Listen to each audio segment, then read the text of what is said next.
ॐ भूर्भुवः स्वः तत्सवितुर्वरेण्यं भर्गो देवस्य धीमहि धियो यो नः प्रचोदयात्। ॐ सद्गुरुचरणकमलेभ्यो नमः।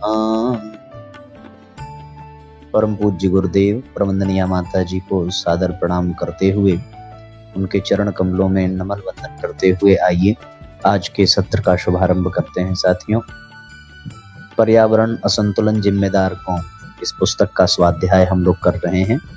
आप सब लोग शीघ्रता पूर्वक जुड़ जाएं, जुड़ करके स्वाध्याय करें और अधिक से अधिक शेयर जरूर करें।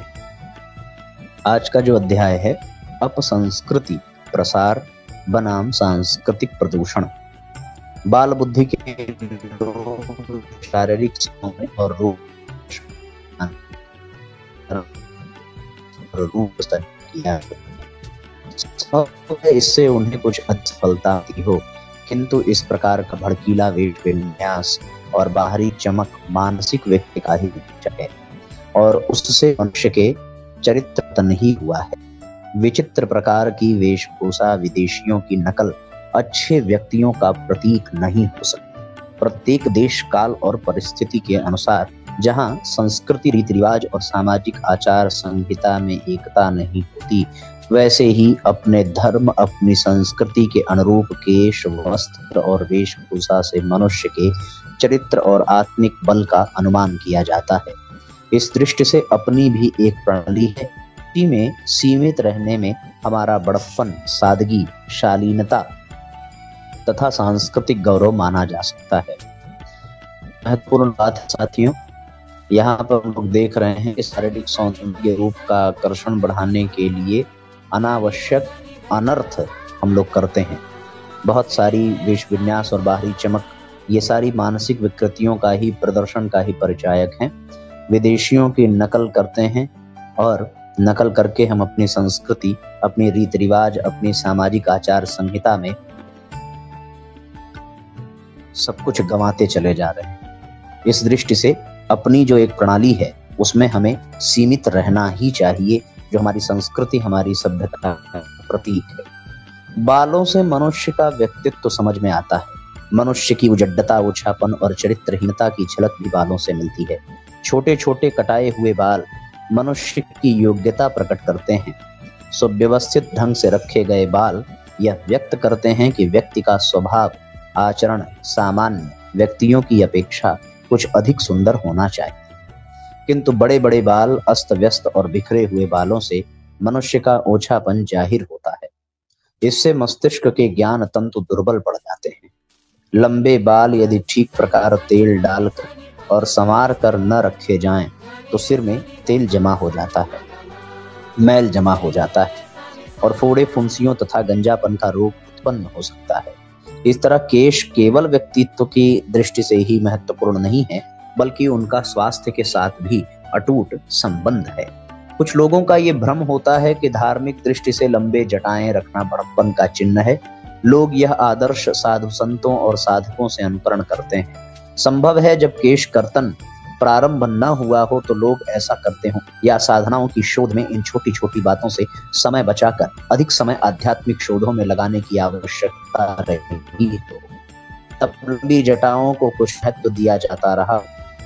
न तो ऐसे साधु संत और महात्मा हैं और न ही उनके काटने में किसी परेशानी का सामना करना पड़ता है, तो लंबे बाल रखने की कोई उपयोगिता समझ में नहीं आती। सिर में व्यर्थ का बोझ बनाए रखना बुद्धिमानी की बात नहीं हो सकती। हल्के छोटे बालों से सिर साफ और ज्ञान तंतु ताजे बने रहते हैं। इससे सात्विकता बनी रहती है। बड़े बाल तमोगुण का प्रतीक होते हैं। इसी प्रकार बालों को तरह तरह से स्त्रियों के समान काढ़ना और विचित्र तरह की आकृति बनाना भी बुरा है। वस्त्रों के बारे में भी ठीक ऐसी ही बात है। भारतीय संस्कृति की सर्वोपरि विशेषता यही रही है कि यहाँ जीवन के प्रत्येक क्षेत्र में सादगी को ही अधिक महत्व दिया गया है। यह विशेषता वस्त्राभूषण के साथ भी जुड़ी हुई है। पिछले दिनों हमें जो यवनों और अंग्रेजों की दास्ता भुगतनी पड़ी, उससे हमारे संपूर्ण आचार विचार ही परिवर्तित हो गए हैं। यह परिवर्तन आदि सभी में समा गया है। वस्त्र भी आज हमारी सांस्कृतिक विशेषता, गौरव, जलवायु आदि के अनुरूप नहीं है। भारत उष्ण प्रकृति का देश है, अतएव वस्त्रों की अधिकता की यहाँ कोई आवश्यकता प्रतीत नहीं होती। पूर्व पुरुषों के चित्रों से यह विदित होता है कि ऋषि मुनि, संत, गृह त्यागी, गृहस्थ व राजा लोग भी प्रायः उतने वस्त्र धारण करते थे जो सदाचार और शील रक्षण के लिए आवश्यक होते थे। विशेष अवसरों पर विशेष प्रकार के वस्त्र पहनने की परंपरा थी। अधिकांश लोग अपने शरीर का अधिक से अधिक हिस्सा खुला रखते थे ताकि वे ऋतुओं के प्रभाव को आसानी से बर्दाश्त करें। वस्त्र पहनने की जो परंपरा पूर्व पुरुषों की थी वह बड़ी सरल और उपयोगी रही है। धोती, कुर्ता आदि का चयन सादगी और सरलता की दृष्टि से भी श्रेष्ठ रहा है और इसका संबंध स्वास्थ्य की स्थिरता से भी रहा है। किंतु खेद की बात है कि अब वस्त्रों की दृष्टि से हमारी सांस्कृतिक श्रेष्ठता लुप्त प्राय हो चुकी है। पूर्णतः विदेशियों का अनुकरण हो रहा है। पैंट और चूड़ीदार पायजामा, टोप, टाई आदि का प्रचलन सर्वथा अभारतीय है। ये यहाँ की जलवायु के अनुरूप भी नहीं है और इससे भद्रता भी प्रकट नहीं होती। अब लोग यह समझने लगे हैं कि पैंट के साथ वे हर घड़ी कितनी गंदगी साथ लिए घूमते हैं, इसका स्वास्थ्य पर कितना बुरा असर पड़ता है। दूसरे जो वस्त्र चुस्त होते हैं और जिनसे शरीर का उभार ज्यों का त्यों दिखाई देता है, वे वासना और कामुकता भड़काने वाले होते हैं। बनियान, कमीज, स्वेटर और कोट एक के ऊपर एक अनेक कपड़े पहन लेने से बेचारे शरीर को की दुर्दशा होती है। चुस्त कपड़े स्वास्थ्य की दृष्टि से अच्छे नहीं माने जाते। नैसर्गिक रूप से शरीर को हर क्षण शुद्ध हवा मिलती रहनी चाहिए। यदि ऐसा न हुआ तो रोमकूप गंदगी से भर जाते हैं और कोमल स्थानों में हर घड़ी सीलन बनी रहने के कारण दाद, खाज, अकौता, फोड़ा और फुंसियां बनी रहती हैं। किसी भी अवस्था में देश काल की परिस्थितियों के प्रतिकूल वस्त्र नुकसानदेह ही हो सकते हैं। अब यह बुराई स्त्रियों के जीवन में प्रवेश करती जा रही है। यह एक चिंतनीय विषय है। स्त्रियों का आधुनिक पहनावा इतना फूहड़ और भड़कीला हो रहा है कि हर शर्मदार की आंखें नीची हो जाती हैं। दुराचार को प्रोत्साहन देने में सिनेमा, नाच, अश्लील गाने जितने सहायक हो रहे हैं, वस्त्र सज्जा उससे कहीं अधिक ही है। हमारी बच्चियां अब उन वस्त्रों की ओर अधिक आकर्षित होती हैं जो विचित्र प्रकार के रंग रंगीले तथा छोटे आधे होते हैं। स्त्रियों के वस्त्र ऐसे होने चाहिए जिनसे उनका अधिकांश शरीर ढका रहे, किंतु वस्तु स्थिति इससे सर्वथा विपरीत है। यह बड़ी चिंता की बात है। अब इसमें तीव्रता से परिवर्तन की आवश्यकता अनुभव की जा रही है। स्त्रियों की भारतीय वेशभूषा को अंतरराष्ट्रीय प्रतिष्ठा प्राप्त है, अतः यह नहीं कहा जा सकता कि उनकी पोशाक किसी भी देश की महिलाओं से निकृष्ट है। आज जहां साड़ी और पूरी बाह के शलूके का प्रचलन दूसरे देशों में बढ़ रहा है, वहां यह सबसे अधिक आवश्यक है कि अपनी परंपराओं और अनुशीलन पहले अपने ही घर में। हमारी बहनों और बेटियों को इस बात पर अधिक ध्यान देना चाहिए और वस्त्रों की सादगी अपनाने का प्रयत्न करना चाहिए।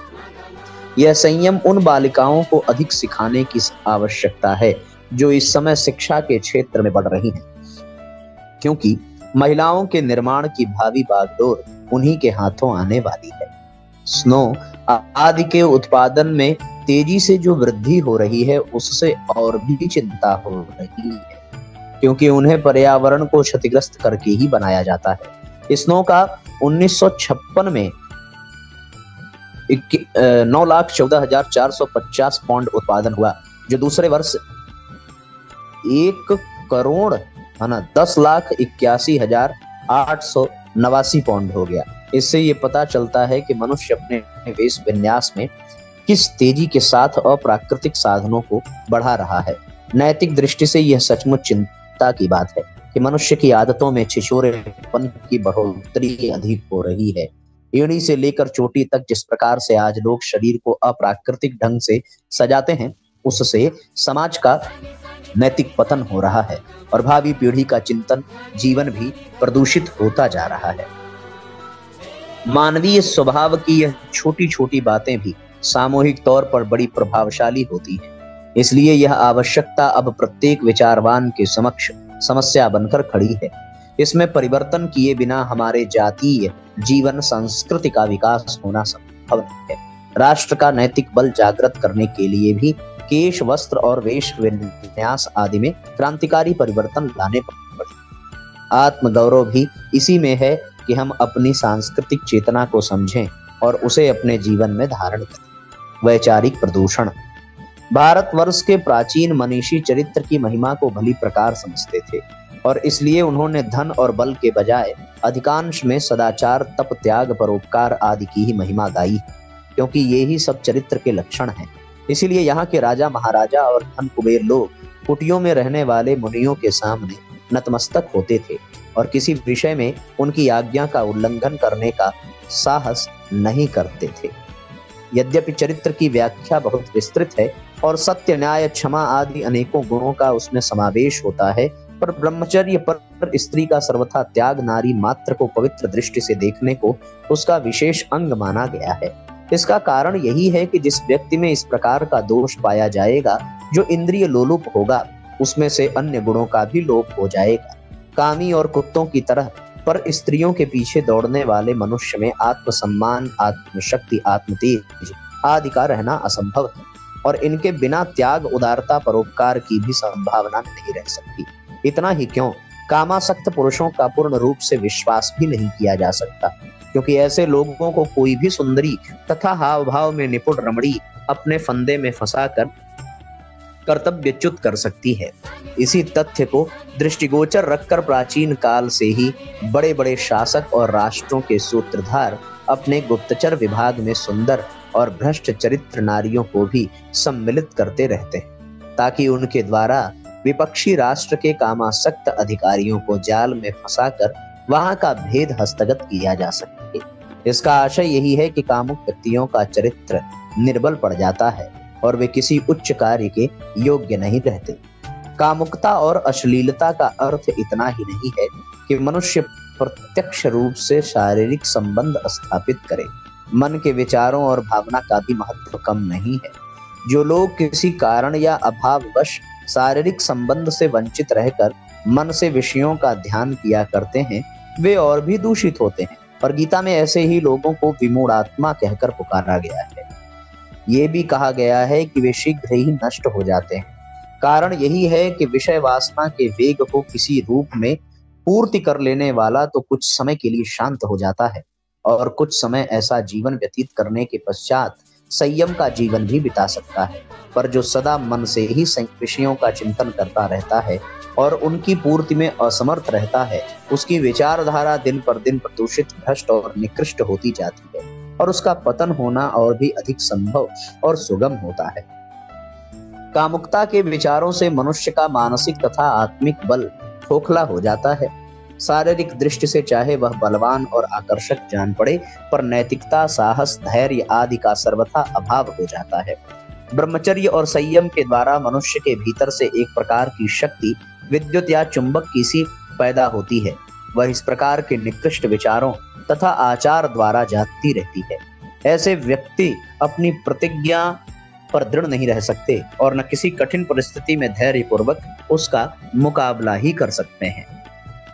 चिंता, निराशा, आशंका, विश्वास आदि की भावनाएं सदैव उनमें उत्पन्न हुआ करती हैं। वर्तमान समय में मनुष्य का दृष्टिकोण बहुत बदल गया है और बहुसंख्यक साधारण मनुष्य ही नहीं, अनेक विद्वान और चतुर व्यक्ति भी ऐसी बातों को निजी या प्राइवेट कहकर उन पर आचरण करना आवश्यक नहीं समझते। निम्न कोटि के लोग तो इसको फैशन का एक अंग समझ बैठे हैं। पुराने ढंग के लोग भी इसको मर्दानगी का चिन्ह बतलाते हैं। इस प्रकार आजकल नैतिकता तथा चरित्र की लगाम बहुत कुछ ढीली हो गई है और लोगों के आचरणों में बहुत शिथिलता आ गई है। इसके फलस्वरूप मनुष्य जाति की जीवनी शक्ति का ह्रास हो रहा है और लोगों की आंतरिक शक्ति तेजी से विनष्ट होती जाती है। यूं ऊपर से तो चमक दमक के कपड़े पहनकर और पाउडर, क्रीम, साबुन, तेल आदि से चिकने चुपड़े बनकर अपना काम चलाते रहते हैं, पर जिसको मनुष्यत्व कहा जाता है उससे वे प्रायः रिक्त हो जाते हैं। सांस्कृतिक और वैचारिक प्रदूषण के चलते आजकल गंदे साहित्य और अश्लीलता पूर्ण चित्रों की बाढ़ सी आ गई है। सामान्य श्रेणी के युवक प्रायः ऐसी ही कहानियां और उपन्यास पढ़ना पसंद करते हैं जिनमें यौन विषयों की गंदी चर्चा पाई जाती है।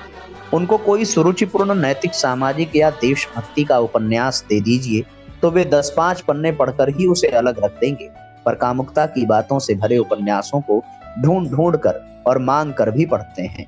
इसी प्रकार कितने ही लोग बहुत ही गंदे चित्रों को पुस्तकें भी प्रकाशित करते रहते हैं। कानून के भय से इनको गुप्त रूप से ही छापना पड़ता है, पर बड़े बड़े नगरों में अनेक व्यक्ति इनको खुले तौर पर बेचते देखे जाते हैं। सिनेमा तो इस घृणित मनोवृत्ति का सबसे बड़ा पृष्ठपोषक है। सच पूछा जाए तो गंदे साहित्य और चित्रों की जो बढ़ोतरी इन दिनों हुई है, उसका मूल यह सिनेमा ही है। यह प्रेम की गीत गा रहा है और कामुकता को भड़काने वाले दृश्य दिखला रहा है। धीरे धीरे इन बातों ने समाज के एक बड़े भाग के दिमाग को प्रभावित कर दिया है, और आज युवक ही नहीं 6 और 8 वर्ष के बच्चे सिनेमा के श्रृंगार रस के गाने गाते दिखाई पड़ते हैं। बहुत थोड़े घर ऐसे हैं जो इस सत्यानाशी लहर के प्रभाव से बचे हैं, नहीं तो क्या जवान स्त्री पुरुष और क्या लड़के और बूढ़े सब सिनेमा के दीवाने हो रहे हैं। यह स्थिति देश तथा समाज के कल्याण की दृष्टि से अत्यंत घातक और अहितकर है, और राष्ट्र के कर्णधारों तथा शुभाकांक्षियों को इसके निराकरण का प्रयत्न अवश्यमेव करना कर्तव्य है। दूषित कार्य पद्धति। अंग्रेजों के हुकूमत से पैदा मैकाले की शिक्षा पद्धति और साहब बाबू के विभाजन ने हमारे अविकसित समाज को बुरी तरह प्रभावित किया है। आज हर व्यक्ति साहब बनने को ही प्रस्तुत है। जो भाग्य से पढ़ लिख गया वह हाथ से मेहनत के काम न करने को गौरवपूर्ण उपलब्धि मानता है, और जो नहीं पढ़ लिख पाता वह कुंठाग्रस्त हो आलस्यपूर्ण जीवन व्यतीत करता है। शास्त्रों में कर्म की महिमा अच्छी तरह गाई गई है। दर्शन तथा विज्ञान शास्त्र आदि सभी यही बताते हैं कि यह संसार कर्म मूल है। सभी सांसारिक जीव कर्मरत हैं, क्या जड़ क्या चेतन, सभी कर्म पाश में बंधे हैं। इस अपार संसार में आलस्य के लिए कोई स्थान नहीं। सूर्य चंद्र तारे पृथ्वी तथा ग्रहों आदि सभी अपने कर्म में अहरनिश लवलीन रहते हैं।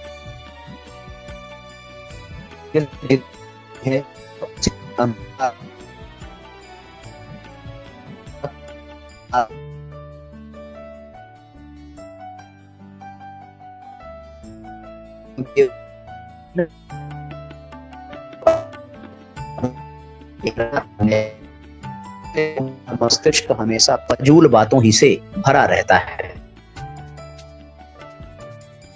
अंग्रेजी में एक कहावत है, आलसी लोगों का दिमाग शैतान का घर है। एक बार प्रवेश पाते ही यह शैतान व्यक्ति को तो नरक के गर्त में ढकेलता है, पूरे वातावरण में भी अपना कुप्रभाव डाले बिना नहीं रहता। जिन्हें अपना कर्तव्य कर्म नहीं सूझता, पिशाच का कुकर्म उन्हें ढूंढ देता है। अकर्मण्य और आलसी लोग दिन रात अप्रसन्न एवं अस्वस्थ रहा करते हैं। इसके विपरीत काम करने वाले सदा प्रसन्न और स्वस्थ रहते हैं। काम करने से केवल शरीर को ही सुख नहीं मिलता, बल्कि मन को भी यथेष्ट शांति और सुख प्राप्त होता है। परिवार परिकर के लोग भी आनंदित होते हैं तथा प्रेरणा पाते हैं। जो लोग ये कहते हैं कि मुझे तो कुछ काम ही नहीं, क्या करूं, यह उनकी भारी भूल है। राजा प्रजा सन्यासी गृहस्थ अध्यापक विद्यार्थी माता पिता तथा संतान नौकर और मालिक आदि जितने भी व्यक्ति हैं, अधिकार भेद तथा शक्ति का और अवस्था के अनुसार सबके कर्तव्य की सीमा निर्दिष्ट है। जो अपना काम नहीं करता, दूसरों का सहारा ढूंढता है, वह आलस्य में पड़कर अपने को निकम्मा बनाता है। वातावरण में मनहूसियत और तनाव उत्पन्न करने का दोषी भी होता है। किसी पदार्थ के रखे रखे नष्ट होने की अपेक्षा उसका किसी काम में लगकर नष्ट होना अच्छा है। इसी प्रकार किसी काम में मन और शरीर को उलझाकर जीवन व्यतीत करना आलस्य में पड़े रहने से कहीं बढ़कर है। एक प्रसिद्ध विद्वान एमरसन ने कहा है कि प्रकृति की प्रेरणा मनुष्यों के प्रति यही है कि परिश्रम का मूल्य तुम पाओ चाहे न पाओ, पर कर्म बराबर करते जाओ। तुम जो कर्म करोगे उसका पुरस्कार कभी न कभी तुम्हारे हाथ जरूर आएगा। तुम हल्का काम करो या भारी, खेती करो या महाकाव्य लिखो, कोई काम क्यों न हो, योग्यता के साथ संपन्न करो। प्रथम तो उस काम के सम्यक संपन्न होने से तुम्हारा चित्त प्रसन्न होगा, नयनादि इंद्रिय गण तृप्त होंगे। इसी को पुरस्कार समझो। यदि इस काम से तत्काल विशेष लाभ न हो तो इससे अधीर न हो। किसी न किसी दिन तुम्हें अपने कर्म का यथेष्ट फल मिल ही जाएगा। किया हुआ कोई काम कभी निष्फल नहीं होता। किसी अच्छे काम को तुम भली भांति पूरा कर सकोगे तो वही तुम्हारे लिए पुरस्कार होगा। नीति के विरुद्ध जो काम है उसका परिणाम कभी अच्छा नहीं हो सकता। बबूल के पेड़ में आम कभी नहीं फल सकता। बुरे काम का अंतिम फल परिताप ही है। अपकर्म करने से शारीरिक और मानसिक अनेक हानियां होती हैं, लोगों में भी निंदा होती है और फिर बुरे कर्मों से वातावरण भी विकृत होता है, जिससे आने वाली पीढ़ियों तक का मार्ग कंटका किरण बन जाता है। कोई भी काम जो शारीरिक या मानसिक परिश्रम से संबंध रखता हो और लोकोपकारी अथवा जीवन निर्वाह के लिए आवश्यक हो, कदापि बुरा नहीं कहा जा सकता, यदि वह ईमानदारी और सच्चरित्रता के साथ संपादित किया जाए। इस प्रकार कूली का काम, किसान का काम, शाक भाजी बेचने, क्लर्क, ट्यूशन बढ़ई, कुम्हार, लोहार आदि का काम कदापि निंद्य नहीं है। नीचता, निंदा तथा कलंक तो उन्हीं कामों में करने में है जो बुरे और नीति विरुद्ध है। काम करने की योग्यता और शक्ति रखने पर दूसरों का आश्रित होना नीचता ही है। इस संबंध में एक कहानी उल्लेखनीय है कि एक समय एक बंगाली बाबू इंग्लैंड से लौटकर स्विट्जरलैंड देश देखने गए थे। वहां एक बड़े रेल के स्टेशन पर उतरे और एक कूली को पुकारा। कूली ने आकर उनका सामान उठाया। बंगाली महोदय ने उससे किसी होटल में ले चलने को कहा और वह उनको अपने साथ लेकर चला।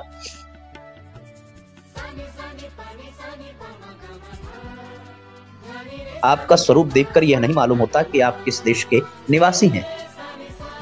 बाबू, मैं तो भारतवर्ष का निवासी हूँ। कूली, मैं आपको कुछ बात और पूछना चाहता हूँ, क्या आप मेरे प्रश्न का उत्तर देने की कृपा करेंगे? बाबू, हाँ हाँ पूछो, मैं यथासाध्य अवश्य उत्तर दूंगा। तब कूली निर्भय होकर उनके साथ वार्तालाप करने लगा। कूली की विद्वत्तापूर्ण बातें सुनकर बाबूजी ने आश्चर्य से कहा, तुम पढ़े लिखे मालूम होते हो, फिर कूली का काम क्यों करते हो? कूली ने कहा, कोई काम न मिलने पर दूसरे का आश्रित और कंटक रूप होने की अपेक्षा मैंने कूली का काम ज्यादा अच्छा समझा। आज मैं कूली का काम कर रहा हूँ, परंतु कोई दिन ऐसा भी आ सकता है कि मैं पार्लियामेंट का सभापति हो सकूं। स्विट्जरलैंड का कूली विद्वान होते हुए भी कोई उपयुक्त काम न मिलने पर गठरी ठोकर जीवन निर्वाह करना अच्छा समझता है, परंतु दूसरे का आश्रित और कंटकपूर्ण रूप होना नहीं चाहता। क्या यह बड़प्पन की बात नहीं, यह कर्म निष्ठा ही है, जिसके कारण से पश्चिमी राष्ट्रों ने विकास और प्रगति की अनेक ऊंचाइयां तय की हैं और सुविधा साधन युक्त जीवन यापन करने में सफलता पाई है। संसार की जितनी भी उन्नतिशील जातियां हैं, सबने निर्विवाद कर्म का महात्म्य स्वीकार किया है। भारतवर्ष की तरह अमेरिका और यूरोप में भीख मांगने की प्रथा नहीं है। वहां भीख लेना जैसा लज्जाजनक और हीनता सूचक कार्य समझा जाता है, वैसा ही भिक्षा देना भी आलस्य को सहारा देना कहकर बहुत ही बुरा समझा जाता है। इसीलिए उक्त देशों में किसी को भिखारी कहना सख्त गाली समझी जाती है। अमेरिका के बड़े बड़े कॉलेजों के कितने ही निर्धन विद्यार्थी गर्मी की छुट्टियों में गाड़ी हाँक कर, धर्म मंदिरों में घंटा बजाकर, होटलों में बर्तन साफ कर, नाट्यशाला में भाग लेकर तथा और भी ऐसे कितने काम करके रुपया कमाते हैं और उन रुपयों से कॉलेज का खर्च चलाते हैं। इसमें वे लोग लज्जा नहीं समझते, परंतु दूसरों को कंटक रूप होना अथवा पर उपार्जित धन सहायता के लिए वे अवश्य महान लज्जा का विषय समझते हैं। खेद है कि हमारे इस आलस्य प्रधान भारत देश के निवासियों में यह भाव जागृत नहीं होता, इसीलिए वे अकर्मण्यता और आलस्य को घृणित नहीं समझते। यह तो कहा ही जाता है कि मनुष्य का सबसे बड़ा शत्रु आलस्य ही है। आलस्यम ही मनुष्याणाम शरीरस्थो महारिपुः, पर यह आलस्य प्रकृति और पर्यावरण का भी इतना ही बड़ा शत्रु है।